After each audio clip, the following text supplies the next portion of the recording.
puesto a pensar en la cantidad de poderes que afectan nuestras vidas? ¿Estamos conscientes de cuáles son y cómo operan?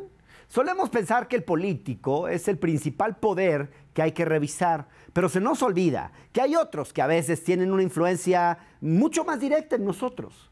¿Por qué pareciera, a pesar de eso, que los ignoramos? ¿Qué hay del poder económico y del poder de los medios hegemónicos de comunicación? Particularmente estos dos poderes suelen ser evadidos por algunos analistas políticos y columnistas. ¿Será que hay poderes que sencillamente no se tocan en nuestro país? ¿O será que alguien no quiere que hablemos de ciertos temas que involucran a ciertos poderes? La pauta de esta reflexión nos la brindó Sabina Berman en dos excelentes artículos publicados en El Universal en el mes de febrero de este año, donde enfatiza que el deber del periodismo es cuestionar, sí, pero a todos los poderes, no solamente al poder político y al Ejecutivo Federal, como es tan común. En nuestro país, quizás por tradición, la percepción del poder es bastante simplista. Solemos pensar que este se concentra en la dimensión política, particularmente en la figura presidencial. Y en esa lógica, esta se convierte en el objetivo diario de críticas y cuestionamientos. No es gratuita esa atribución de que México es un país presidencialista, porque en efecto es una figura que magnificamos con bastante naturalidad. Siempre hemos creído en un presidente todopoderoso, cuando ni siquiera en tiempos del PRI las cosas eran tan así. Había otros poderes que eran muy poderosos y muy relevantes también. ¿Qué hay de los otros poderes del sistema político? ¿Qué hay del putrefacto poder judicial de la federación? ¿Qué hay del legislativo, de los partidos, de los organismos autónomos que la gente imagina depositarios de todo lo virtuoso?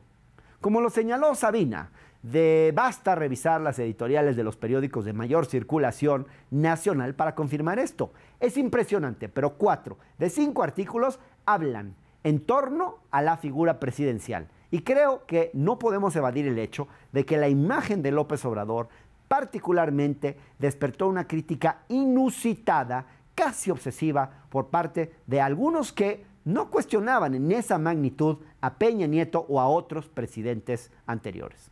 La gran omisión es el poder económico en nuestro análisis. Quizás este sea el que menos cuestionamos, a pesar de que en México el 1% de la población concentra el 43% de la riqueza nacional.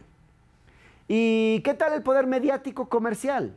El que hace pactos con el poder político para beneficiar o perjudicar funcionarios, posicionando ideas según el juego político que mejor le convenga a los medios de comunicación o según cuánto le paguen, para decirlo claramente. ¿O qué hay de los silencios que el poder mediático guarda sobre el poder económico? Por ejemplo, a ver, ¿se acuerdan de esa campaña sucia desplegada por todos los medios para impedir que López Obrador llegara al poder? ¿O qué me dicen de esa falsa propaganda que durante el sexenio de Enrique Peña Nieto se divulgó para hablar del Mexican Moment y defender sus reformas estructurales? Bueno, a ese contubernio me refiero. ¿Por qué esos otros poderes, el económico y el mediático, gozan del privilegio de no ser cuestionados o no ser lo suficientemente cuestionados, como sí ocurre con la figura presidencial y en particular en estos tiempos con la figura de López Obrador? ¿Será comodidad intelectual la que nos mantiene a raya de los otros poderes? ¿O quizás es más sencillo dirigir la narrativa hacia la figura presidencial para culparla de todos nuestros males y así no distraer de sus negocios al poder económico? O sea, digamos, para mantener el status quo. ¿Ustedes qué piensan?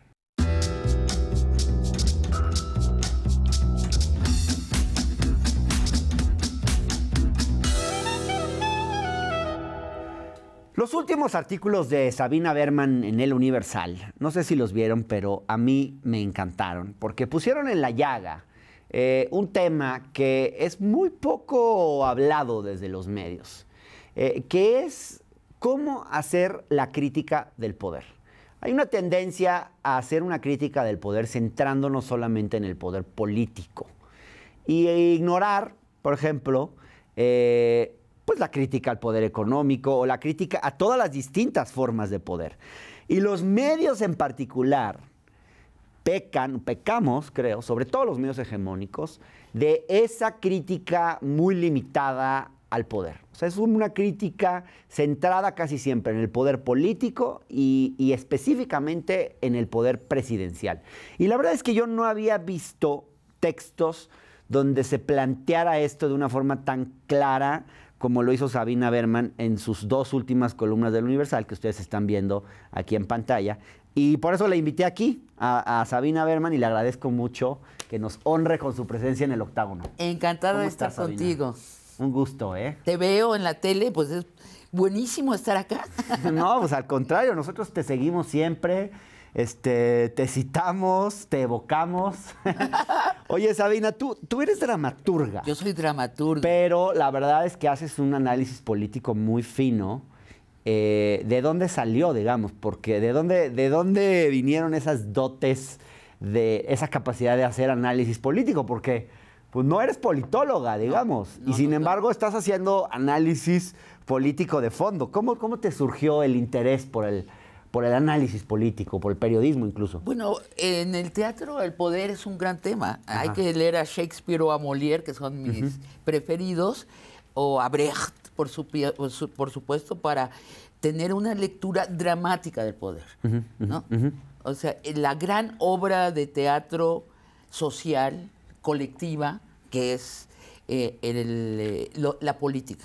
Sí. De allí me surgió el interés y el lenguaje para nombrar las cosas, y luego del feminismo, porque el feminismo es un movimiento político. A mí el feminismo me dio una identidad política, fue lo primero que me hizo notar la distribución no equitativa del poder en mi sociedad, donde yo estaba en el lugar de los que obedecían por haber nacido con un cuerpo de mujer. Entonces me dio una visión muy crítica del poder. O sea, estos textos que escribes en el Universal, uno se titula El poder económico juega al golf con el poder judicial los martes. Es un título muy literario y muy gráfico. Y hay otro que se llama, ese fue el primero, que se llama Al poder se le cuestiona. Perfecto, pero ¿a qué poder? Claro. Estos 2 artículos, digamos, son una serie. No sé si vas a seguir escribiendo sobre el tema. Quiero escribir más porque, precisamente por lo que dices, porque yo no lo había leído. Y a mí cada vez me molestaba más esta frasecita que usa mucho la derecha, que dice, al poder se le revisa y se le cuestiona. Sí, como que muy machines, ¿no? Exacto. Y nos lo echan en cara a los que tenemos simpatía por la izquierda, como si nosotros no revisáramos y cuestionáramos al poder. Entonces sí me senté con el periódico, el Universal, donde ambos escribimos, y empecé a revisar. Dije, sí, sigue igual que al principio del sexenio. 4 de cada 5 artículos son sobre el presidente. En ese y en cualquier otro periódico. Así es, en ese y en el Reforma es peor, porque en el Reforma ya es un psicoanálisis del presidente, como si eso equivaliera a entender al país, ¿no? Reforma es una obsesión. Y se le llama oye, Silva Herzog lo llama al presidente desde el mes primero, que yo le escribí en Twitter diciéndole, no es serio que digas que el presidente es demente. Compañero, yo respeto mucho a Silva Herzog como intelectual, pero dije, no es serio. No es serio, es un engaño. Es un engaño para ti, para tus lectores, para el país. No es cierto que psicoanalizando a López Obrador entendemos al país. ¿Por qué? Porque hay muchos poderes en nuestro país. Claro. No solo el poder presidencial.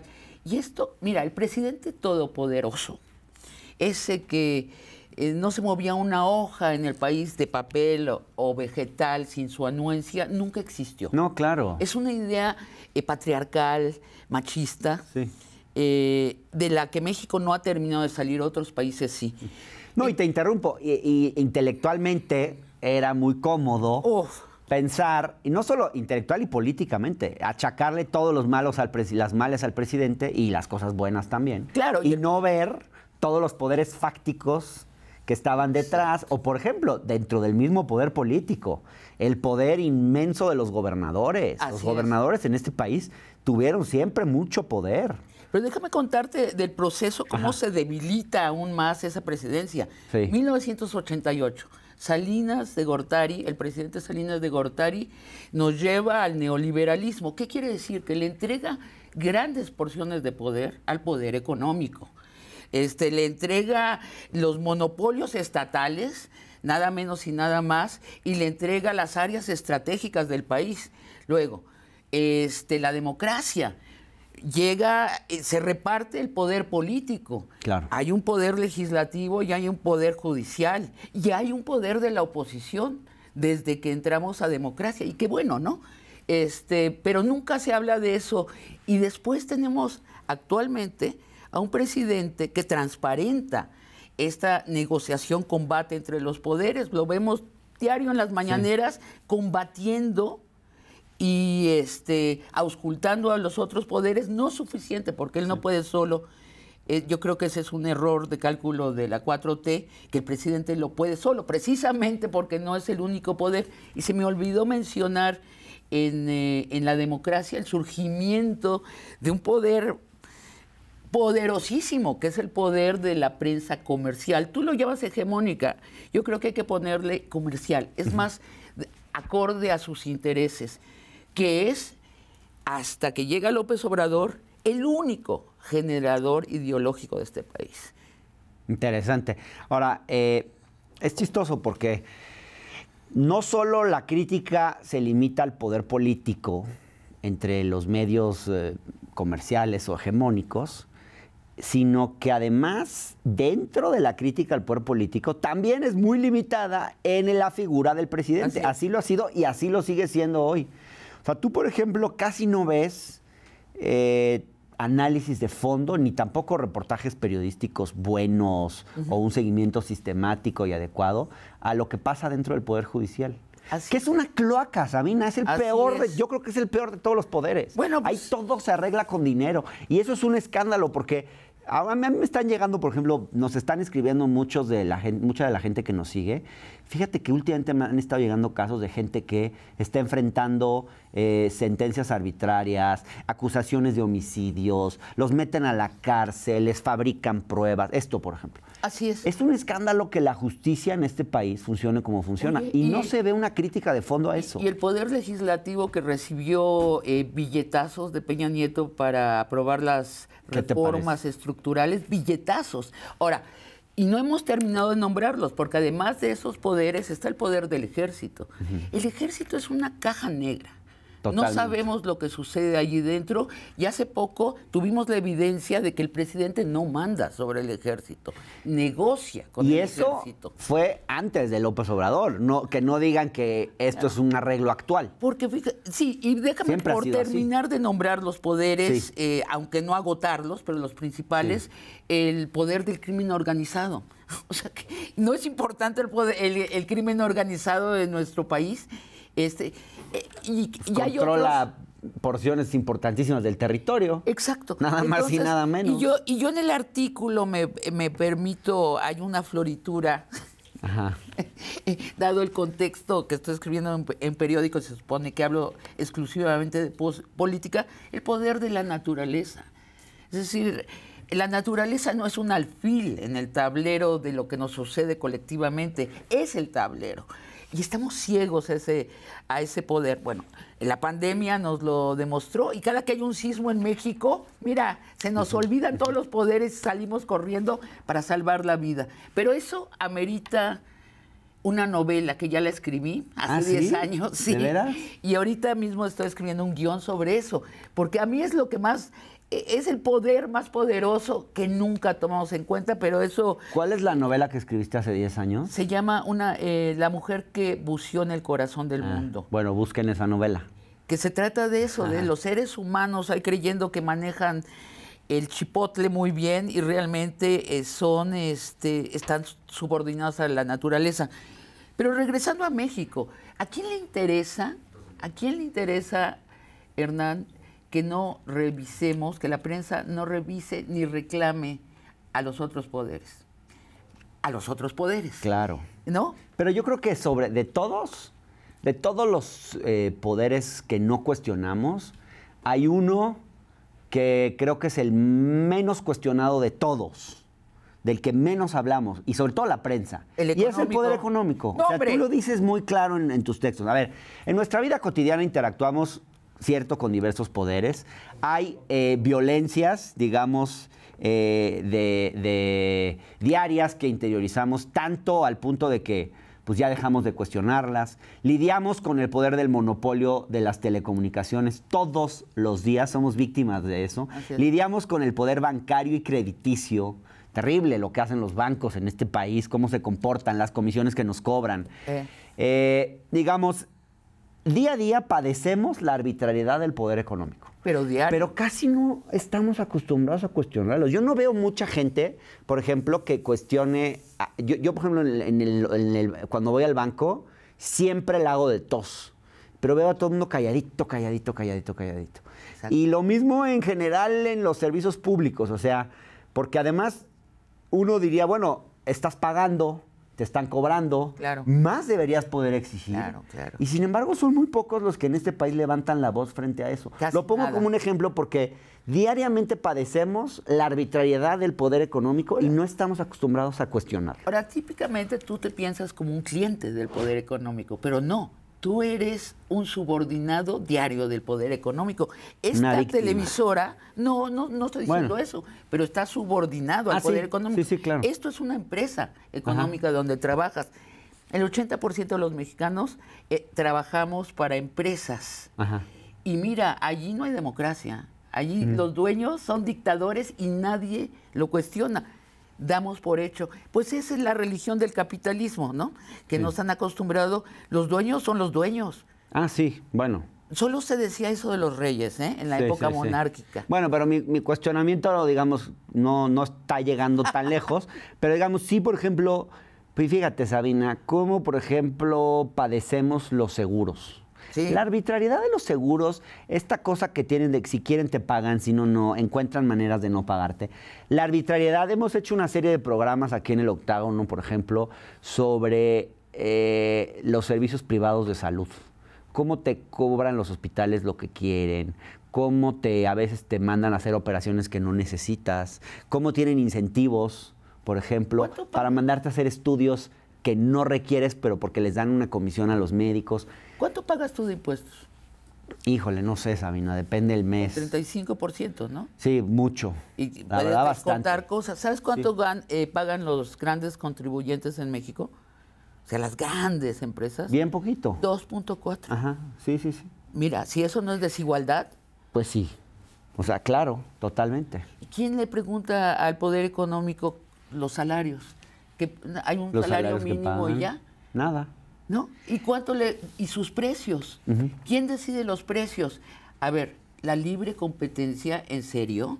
O sea, o ellos se ponen, los dueños de las empresas se ponen de acuerdo en los precios. En México es así. Sí. No, es contra la ley, pero es así. Claro. Yo creo que ser de izquierda es sobre todo cuestionar al poder económico. Pero, por ejemplo, yo pienso en un diario como La Jornada, que es un diario de izquierda, que es proclive a la 4T. Yo no los veo haciendo una crítica de fondo, profunda, sistemática al poder económico en este país. Más que otros diarios, sí. Pero a mí, por ejemplo, me queda de ver. Bueno, pues yo creo que es una inconsciencia que tenemos colectiva. Yo misma, cuando me puse a reflexionar esto de por qué 4 de cada 5 artículos eran sobre el presidente, me sorprendí lo que me reveló, no mi intelecto, sino la realidad. Es bien distinto. Dije, sí, claro. A ver, ¿pero por qué? Entonces dije, no, estamos en una amnesia colectiva social.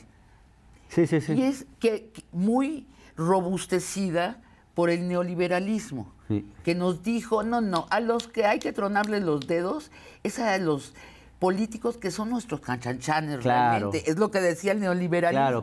Claro. Están al servicio del poder económico. Sí, muévanse. Entonces, a ellos es a los que hay que... ¿Por qué quieren dirigir Pemex? A ver, tú no decides nada. Tú aquí me arreglas los servicios de basura y ya está. Y si te robas algo, que no sea un cochupo que yo te di, ¿no? Sí, sin duda. Me quejo. Es un discurso del neoliberalismo, ya venía desde el capitalismo anterior, Yo creo que tenemos que entrar a otra etapa donde auscultar y revisar a todos los poderes, como tú dices, al judicial, al legislativo, al económico, a la prensa. Es muy importante la prensa y seguir criticando al presidente, claro que sí, para nombrar lo más importante. Pero la propia prensa tiene que ser criticada, mucho más criticada, y dentro de la propia prensa. Así es. Yo creo que yo en el Universal sí he encontrado espacio para criticar a la prensa, por ejemplo. Así es. Tú también, o sea, lo haces. Yo creo que es importante que los medios hegemónicos o comerciales se acostumbren también a que la crítica se pueda dar sobre sus espacios dentro de sus propios espacios, digamos, ¿no? Yo creo que sí. Al final es un poder más, se tienen que asumir como un poder más. Claro, hasta ahorita no se han asumido. Ahora, el tema que no puedo dejar de preguntarte, en toda esta lógica del poder, del contubernio entre el poder económico y el poder mediático, por ejemplo, porque el poder mediático es una expresión del poder económico, en gran medida. ¿No? Pero no totalmente, también no tiene totalmente. sus intereses. Sí. El mecanismo del poder, la prensa es tan poderosa que los grandes magnates de la prensa han hecho sus fortunas económicas a través de la prensa. No es que hayan comprado los medios siendo magnates, es al revés. ¿Cómo? Vendiendo influencia y silencio en sus medios a cambio de contratos extorsionando enormes. a veces. A veces en empresas que ni existían, que se hacen para poder cobrar lo que se da en la prensa, la influencia y el silencio, y se han hecho muy ricos. Han ascendido a los 30 hombres más ricos de este país durante los últimos 30 años. Sin duda. Haciendo eso. Y en esta lógica de tu crítica al poder, ¿dónde ubicas a Ricardo Salinas Pliego? Pues en el poder, ¿qué representa este personaje? Cuando Ricardo Salinas Pliego recibe de Salinas de Gortari la otra televisora, era un empresario mediano. Había heredado de su padre una empresa mediana, Electra. Ahora es el cuarto hombre más rico del país. ¿Cómo? Así, usando a la televisora como una resortera. ¿No? Tengo que pagar impuestos, le dijo al secretario de Hacienda de, si no me equivoco, de Calderón. Le dijo, te saco un reportaje sobre tu vida privada. Gil, fue con Gil. Sí, con Gil. Con te Fox. saco 3 partes de tu vida privada. Pasó la primera, ya no tuvo que pasar las otras 2. Qué fuerte. Y fue acumulando 40,000 millones de pesos en impuestos que no había pagado. No es el único. Tampoco lo agarremos como fetiche que cubre a los demás. Claro. Ahora, ¿qué tanto ha cambiado con este gobierno? ¿Qué tanto han cambiado las cosas con este gobierno en todo este asunto? Pues estamos viendo al presidente, no al 100%, pero al 80% hacer negociaciones en su mañanera. Por ejemplo, lo vemos decir, qué bueno que se lleven al general Cienfuegos a Estados Unidos y lo juzguen. Si es culpable de algo, pues que se muestre, que se demuestre. 2 días después lo vemos decir, no estamos pidiendo que lo regresen a México. Entonces, ¿qué pasó en esos 2 días? La prensa nos informa, y si sumas 2 más 2, te enteras que lo fueron a visitar los altos mandos del ejército. Entonces lo vemos negociar con el poder económico, paguen lo que deben y no haga una reforma fiscal. Sí. Entonces tenemos el espectáculo inaudito, inédito en el mundo, de ver a un presidente gobernando en tiempo real. Sí. Sabina, es inevitable que estando aquí no te preguntemos, digamos, por López Obrador, pero también por tus críticas a la 4T, porque generalmente la gente te identifica más por tu simpatía, no sé si lo puedo llamar así, o tu simpatía crítica quizás, pero tú has hecho también críticas. Por ejemplo, has hablado de la pasividad que ha tenido este gobierno con la aplicación de la justicia, criticaste fuertemente lo que pasó con el general Cienfuegos, has sido crítico, por ejemplo, de la confrontación del presidente con los grupos feministas, criticaste la estrategia contra la pandemia en algún momento. ¿Cuál sería hoy el centro de tu crítica a López Obrador? ¿O cuáles son las críticas que quizás todavía no has hecho públicas que nos quisieras compartir? No, he hecho públicas todas. Todas, hasta ahora todas. Nunca he tenido tanta libertad de expresión como ahora que no estoy en el poder mediático comercial. Qué interesante. Sí. O sea, ¿tienes más libertad hoy que trabajas, por ejemplo, para un medio público que cuando estabas para un medio indeciblemente privado? Más. Ajá. Indeciblemente Increíble, ¿eh? Eso más. es muy importante. Y eso a mí me ha propulsado a ser más honesta, más directa en mis críticas. Y solo he recibido comentarios de aliento de la 4T, por cierto, Sí. Que tiene un sector muy progresista, Sí. muy sensible. A mí me pasa lo mismo, ¿eh? ¿Verdad? Siempre que hago alguna crítica, tengo gente de la 4T que me escribe en privado y me dice, no, muy bien, tu texto. Y eso es bonito. Sí. Porque ellos no pueden o no se atreven, no, más bien no pueden porque son militantes políticos, pero es bonito que se sientan reconocidos en críticas o que tú expreses, ¿no? Ahora, yo te leo cada domingo. Yo también, Sabina, Bueno, todos los entonces domingos. ya nos conocemos mucho. y creo que lo que hacemos es que hablamos desde un lugar de buena fe, ¿sabes? Sí. Es decir, no decimos, bueno, este presidente de veras es un tonto. Mira, yo nunca diría eso de un presidente. Si es presidente, por algo está allí. Pues sí. Pero Bueno, excepto Fox, ¿no? Quizás. Es una excepción. Fox, por algo llegó Fox allí. Pero bueno, es decir, no desde el juicio de la superioridad, Sí. sino desde ser parte de un colectivo que se llama México, donde estamos viajando juntos. Sí, claro. Y donde entiendo qué hace el presidente, porque lo dice. El presidente, de nuevo, tenemos la circunstancia inédita de un presidente que se explica y que se muestra gobernando diario. Entonces, entiendo también sus circunstancias. Entonces, hago una crítica, pero no desde este lugar de superioridad y no, ¿sabes? Así, dicen en inglés dismissing, ¿no? Ajá. O sea, ¿le llamas una crítica constructiva? No. No.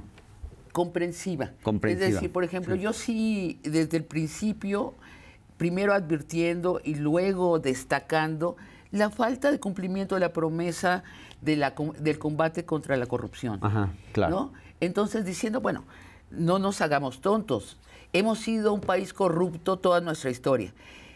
Pero el presidente nos prometió. Entonces, ¿qué es lo que falta para que realmente cumpla? Pues controles. Es que no es la buena fe.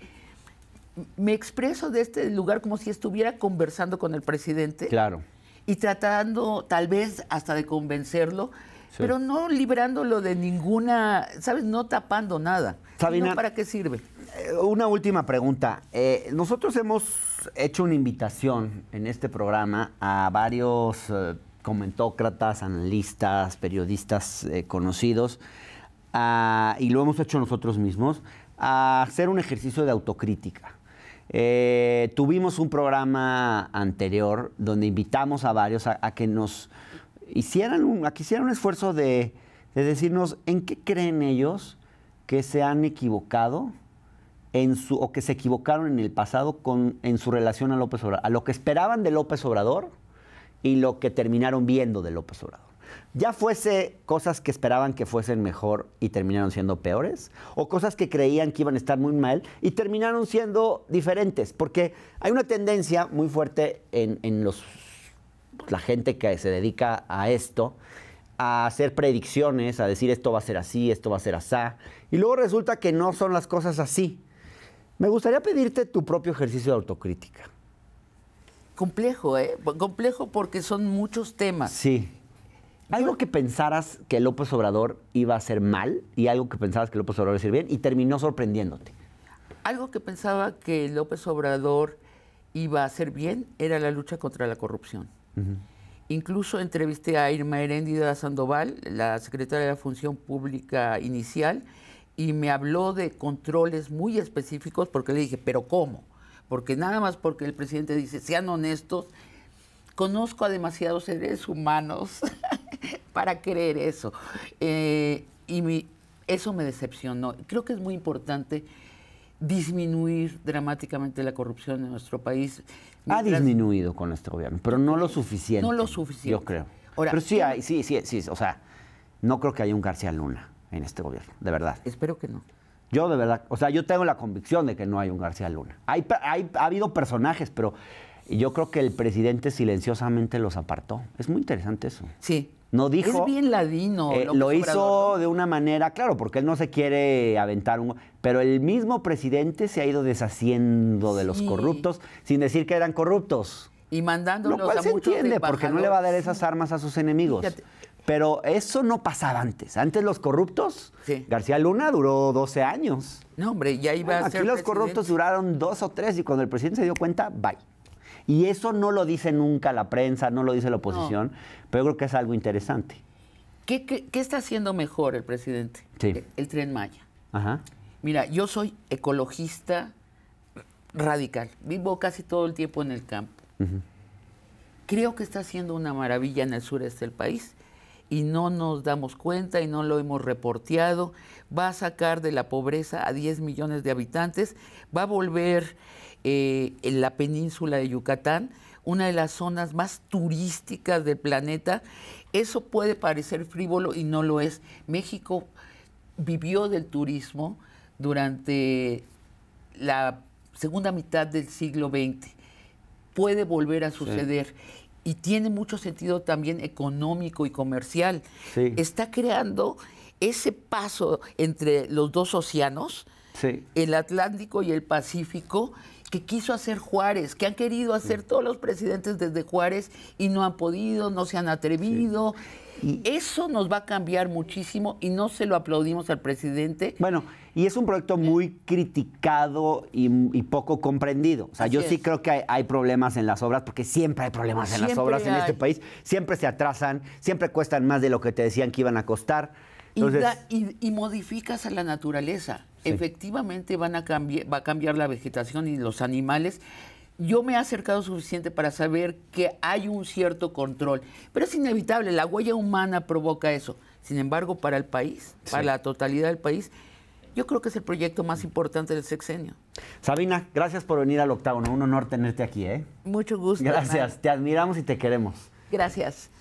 Ya se nos hizo costumbre entre periodistas y analistas políticos el no cuestionar mayormente a ciertos poderes, como es el poder económico. A pesar de ser uno de los más fuertes e influyentes, si no es que el mayor de todos, a este poder casi nadie lo toca. Como es evidente, ese poder está al servicio de unos pocos. Lo mueve todo, es generador de desigualdad y de privilegios, y aún así, el silencio, nuestro silencio y el de los medios hegemónicos, es su mayor benefactor. Viri Ríos ha indagado a profundidad sobre las ventajas que el poder económico obtiene en nuestro país. Les traemos algunos ejemplos de sus investigaciones que muestran la influencia del poder económico en nuestro día a día. Por ejemplo, este poder se beneficia a tal punto en México que la distribución de las ganancias entre los trabajadores y los dueños de las grandes empresas es proporcionalmente desigual.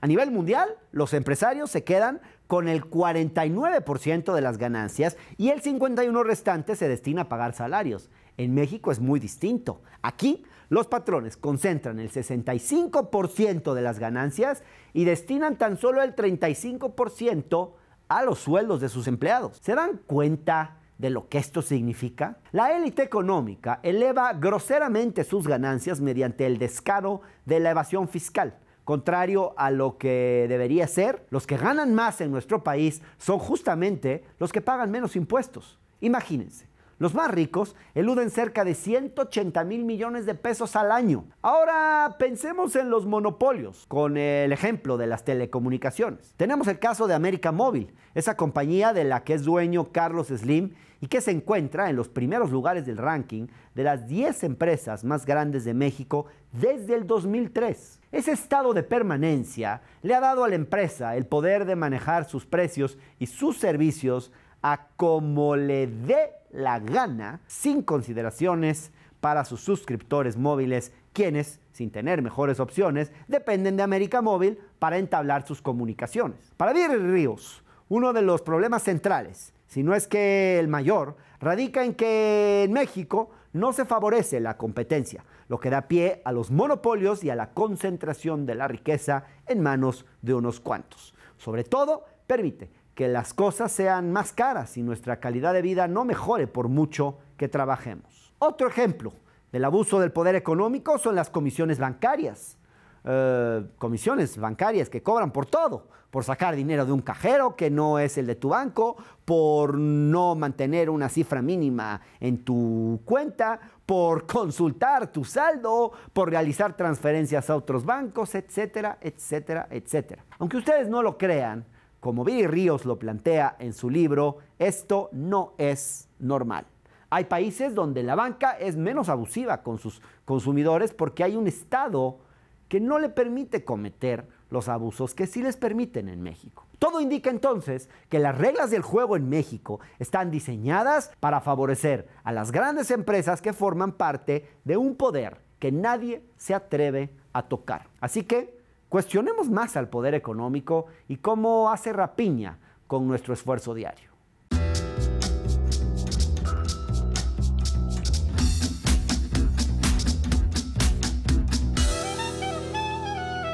Al poder se le cuestiona, sí, pero ¿a qué forma de poder hay que cuestionar? ¿Al poder político? Sí, desde luego, pero también al poder económico y al poder mediático. Hace algún tiempo, en 2 artículos sucesivos publicados en El Universal por Sabina Berman, ella nos invitaba a reflexionar sobre los diversos poderes ante los que somos víctimas en el día a día, a veces sin siquiera darnos cuenta, sin siquiera cuestionarlo. En particular, decía Sabina, criticamos en demasía al poder político, específicamente al Ejecutivo Federal, pero rara vez nos volteamos a ver qué pasa con el poder económico y la manera en que afecta nuestras propias vidas. Para hablar sobre el tema y entender cómo opera en México el poder económico, invitamos a la analista política y columnista del País, Viri Ríos, quien ya ha estado en este espacio en varias ocasiones y se ha dedicado a estudiar el tema. Viri, ¿qué tal, gracias Hernán? por estar aquí, como siempre. Al contrario, un gusto estar por acá. Aceptar esta invitación. Viri, Sabina planteaba que en México, por tradición, al único poder que solemos cuestionar es al poder político, concentrándonos a veces obsesivamente en la figura presidencial.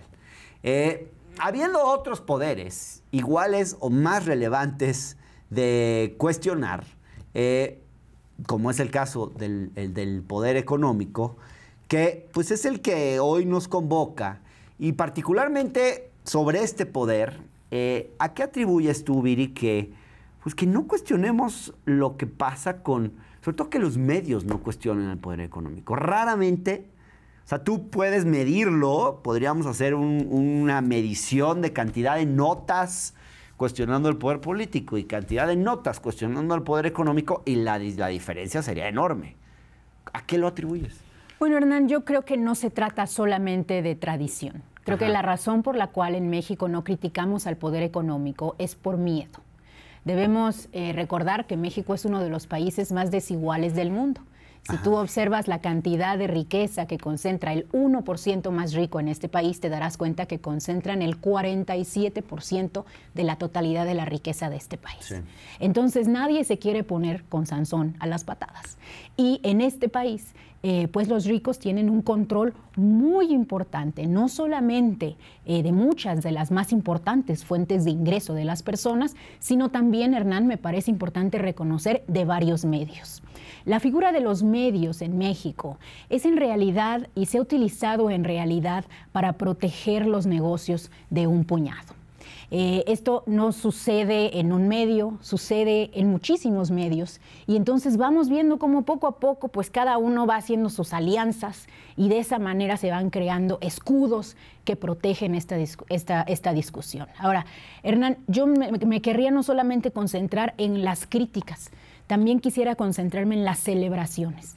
Si nosotros hiciéramos este ejercicio que tú planteas, de cuántas celebraciones existen al poder económico y cuántas celebraciones existen al poder político, perdón, pero los chairos se quedarían cortos. Bueno, hay que ver cómo se celebró la llegada de la planta de Elon Musk a Nuevo León. No solamente... Casi como si nos llegara a salvar de todos nuestros males, como que el futuro ya llegó, como que Silicon Valley se va a instalar en Nuevo León, en fin.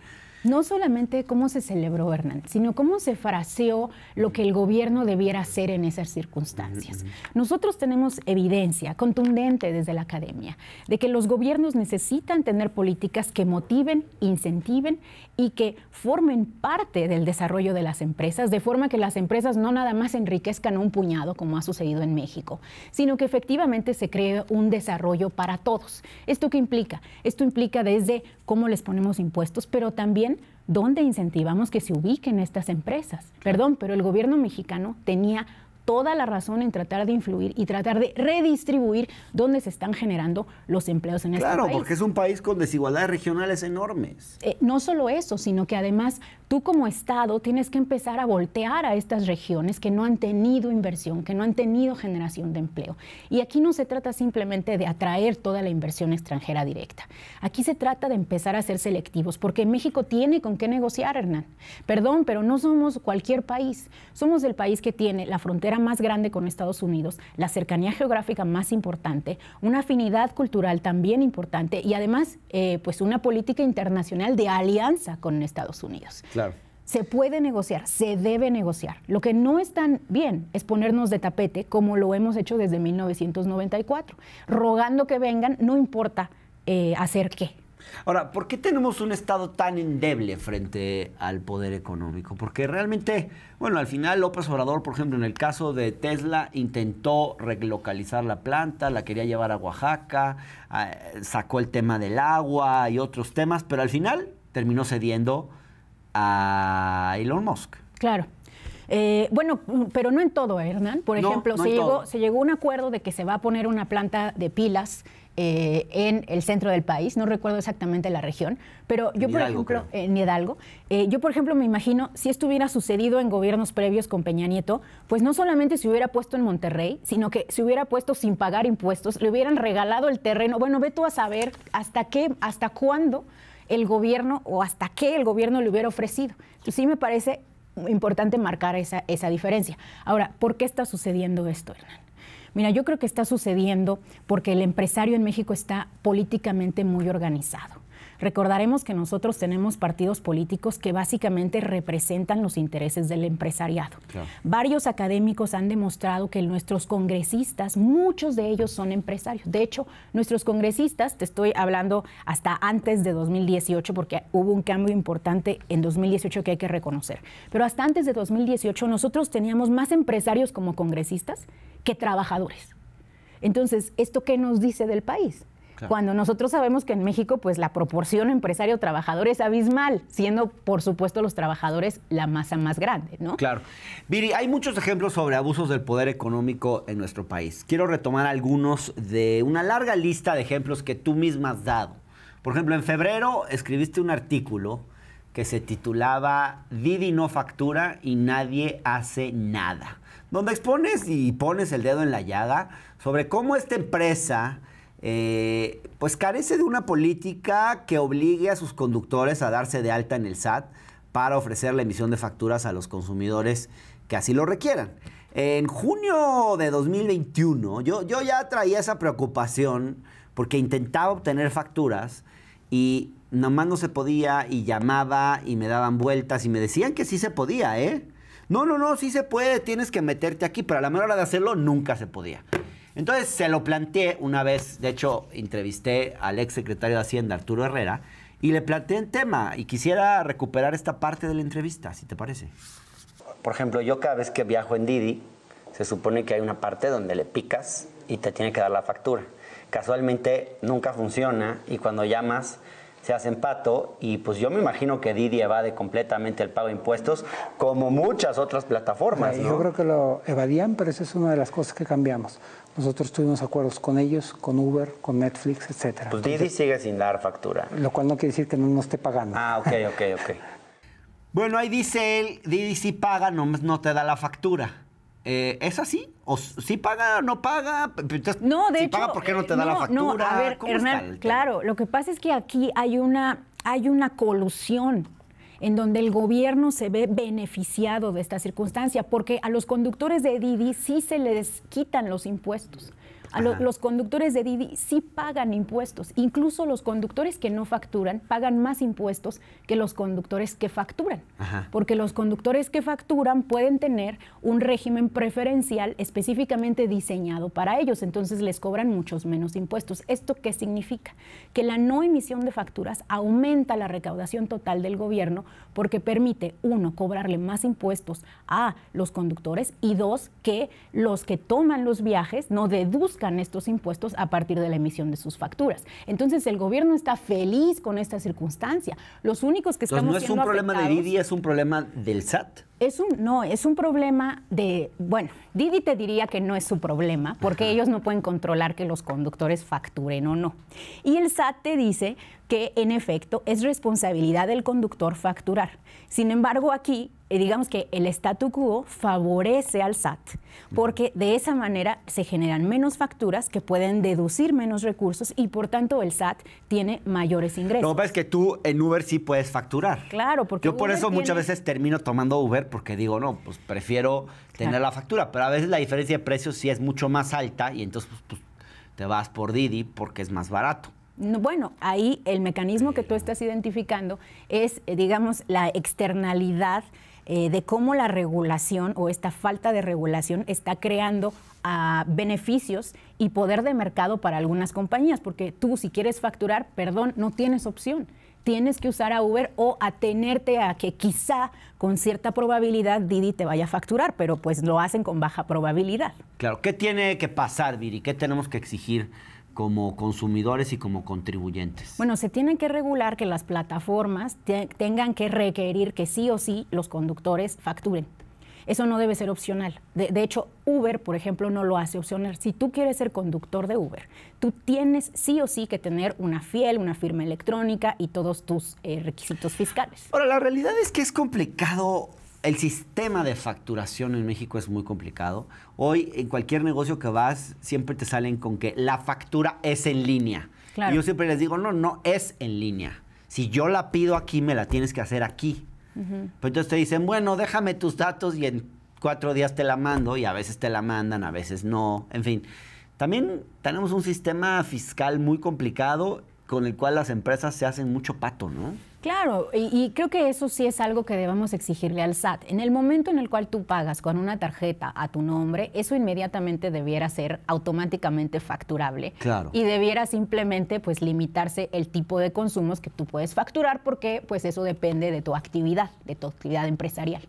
Pero pues claro, aquí no tenemos un SAT que haya diseñado una regulación. Ahora tú me dices, no es solamente Didi que no te factura, son muchos que no te facturan. Sí, pero a ver, Didi es un corporativo internacional de tamaño enorme. Y además, escándalo. No solamente lo vemos en Didi, lo vemos en muchas de las otras plataformas en negocios digitales como Airbnb, mismo Mercado Libre, etcétera, en donde de pronto la facturación pareciera que les estás hablando de algo que no existe cuando llevan años operando en México. Didi me parece que lleva cerca de 8 años operando en México, si recuerdo correctamente. Sí, ya se podrían haber puesto las pilas.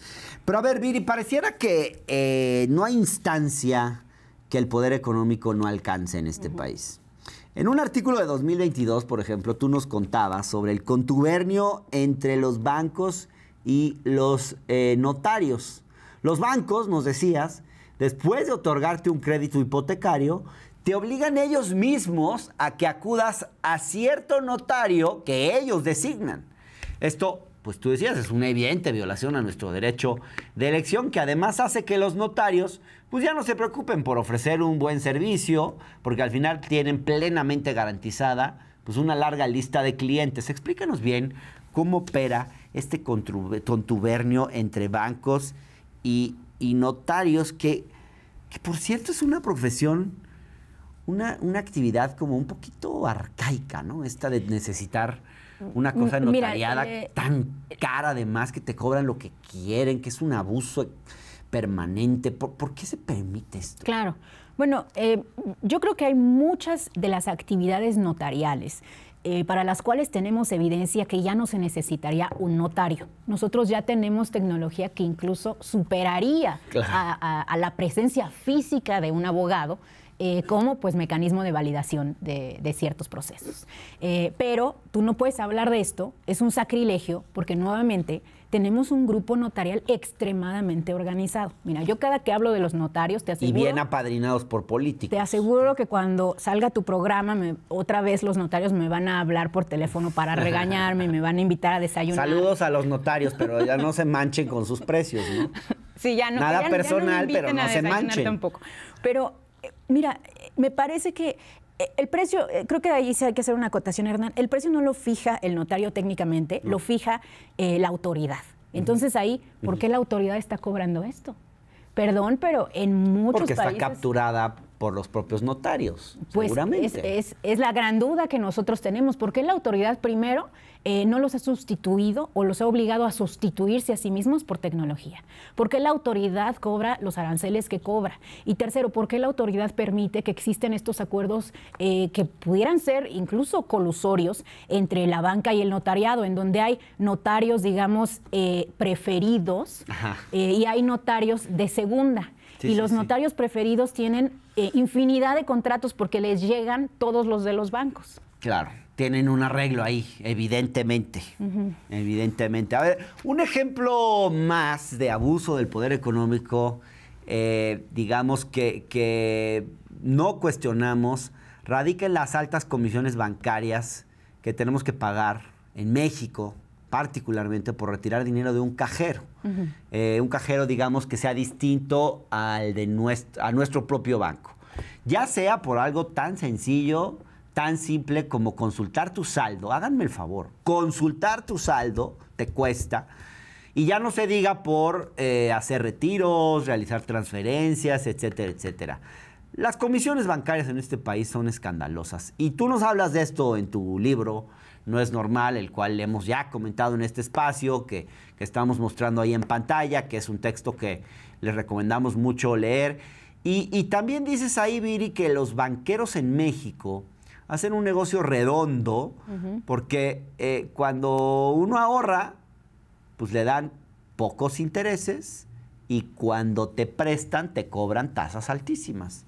¿Cómo es que hemos llegado a este atropello? ¿Por qué le hemos permitido a los bancos de México, en México, operar de esta forma? Bueno, hemos llegado a esta situación que es verdaderamente asombrosa, Hernán. Déjame, te doy un dato que yo siempre utilizo. No sé si tú sepas, pero las ganancias que tiene la banca en México son superiores a las ganancias que tiene la banca del 82% de los países del mundo. Somos por mucho uno de los países que más dinero le da a los bancos. De hecho, hace poco salió una nota de que BBVA había tenido ganancias extraordinarias durante el año pasado y la gran mayoría de esas ganancias se debían no a lo que hacían en el resto del mundo, sino a lo que hacían en México. Sí. Entonces, imagínate, somos la caja grande, digamos, de la banca tradicional. Y esto se debe a que las regulaciones no han favorecido la competencia. Ahora, otro de los casos que tocas, muy interesante, de un artículo que escribiste a finales de 2022, es el de Ticketmaster. Fíjense ustedes cómo el poder económico no nomás está afectando nuestras vidas en cuestiones básicas, sino también hasta en nuestra manera de divertirnos. O sea, Ticketmaster llega a cobrar, nos decías tú, hasta 20% más por un boleto de espectáculos. Y en unos artículos nos contabas, por ejemplo, cómo la Conducef le impuso una multa a Ticketmaster por 1.3 millones de pesos. Eso es como, para ellos es, digamos, menos que si yo me pasara una multa. Claro, es ridículo. Es ridículo. Perdón, ¿qué dije? La Conducef. La Conducef, la COFESE. Fue la COFESE. Fue la COFESE por actividad monopólica, ¿no? Por controlar. Claro.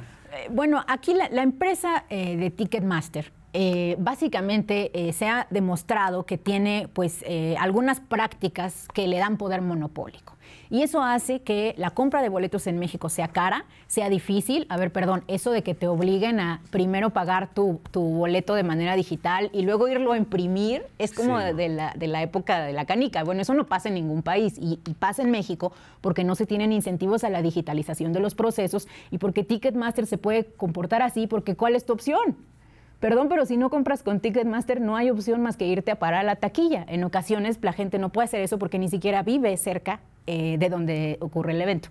Para mí la imagen más importante a recordar del abuso tan grande que existe por parte de Ticketmaster fue lo que pasó en el concierto de Bad Bunny, en donde tú tenías a millones de personas que querían asistir a ese concierto y debido a la incapacidad de Ticketmaster por hacer su trabajo a pesar de lo que cobra, pues terminamos con el auditorio completamente vacío. Sí. Incluso tú veías las fotografías de Bad Bunny en donde supuestamente debiera estar volando por encima de una multitud y había 3 o 4 personas caminando pues en la explanada del Palacio de los Deportes. Claro, ¿no? claro. Oye, bueno, ya para cerrar, porque hay muchos ejemplos de los abusos del poder económico, pero fíjate que en este espacio hemos estado analizando el tema de la salud y el negocio de la salud. Y uno de los temas al que nos hemos estado fijando es el de los llamados consultorios adyacentes a farmacias. ¿Qué son esos consultorios que han instalado varios tipos de farmacias en este país? En muchos lugares están, donde se ofrecen consultas a bajo costo, consultas de muy dudosa calidad porque no tienen tu expediente médico y además pues tienen un incentivo para recetarte los medicamentos más caros que no necesariamente son los que más necesitas, muchísimos antibióticos que están generando un problema grave en México, de la cantidad de antibióticos que se están recetando, digamos, toda una serie de consecuencias graves para la salud. Pero el hecho es que cerca de 10 millones de personas en este país se atienden en este tipo de consultorios y digamos esto es casi la mitad de las consultas que se ofrecen en México. Entonces, claro, de alguna forma están supliendo la falta de Estado en materia de salud que hemos padecido por años y se ha permitido que la lógica del negocio y del lucro se anteponga al interés público de la salud. A mí esto me parece escandaloso porque, bueno, tú podrás decir Ticketmaster, bueno, es diversión, pero la salud, claro. El derecho a la salud, lucrar con la gente más pobre de este país para hacer negocio con la salud, esto creo que es inmoral. Y esto el Estado lo ha permitido, Viri. El Estado lo ha permitido, Hernán, creo que lo dices muy bien. Y lo sigue permitiendo. Y lo sigue permitiendo, porque en la medida en la cual no tengamos suficiente gasto en salud pública, pues vamos a tener que sustituir los servicios del Estado por servicio público. ¿De qué tamaño es el gasto en salud pública en México? Nosotros tenemos un gasto como el de África subsahariana. Mira. No nos parecemos a Latinoamérica. En cuanto no a la porción del PIB. Increíble, Hernán, increíble. Nuestro país, que es la 15ª economía más importante del mundo, tiene un gasto en puntos del PIB similar al de países como Namibia, Botswana, etcétera, ¿no? Claro. Entonces, pues aquí el problema es que México es un paraíso fiscal disfrazado, como ya lo hemos platicado, en donde pues no se cobran suficientes impuestos a los ricos que permitan crear un sistema de salud público. Claro. Viri, te agradezco mucho que hayas venido al Octágono. Lean a Viri en El País, en Milenio, lean su libro No es normal, porque ahí se habla de todos estos temas de los que hoy hemos comentado. Hay que informarse, tenemos que ser mucho más críticos frente al rol del poder económico y exigirle, porque la población mexicana se ha instalado mucho la idea de yo tengo derechos y exigírselos al poder político, pero no se los exigimos al poder económico casi nunca. Así es. Somos muy calladitos, muy obedientes, agachamos mucho la cabeza, creo, y tenemos que tener una actitud muy distinta, ¿no? Así es. Gracias, Viri. Al contrario, Hernán, gracias a ti. Bueno, y con esto llegamos al final de esta emisión. Los vemos en la próxima, aquí en El Octágono.